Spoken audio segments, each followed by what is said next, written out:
নদীর দক্ষিণে সাগর,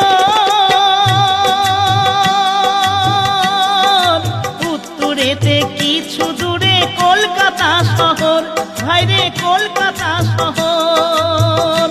আবার পশ্চিমেতে মেদিনীপুর, আবার পশ্চিমেতে মেদিনীপুর, এমন কে বা দেখেছে ভাইরে ভাই, এমন কে বা দেখেছে।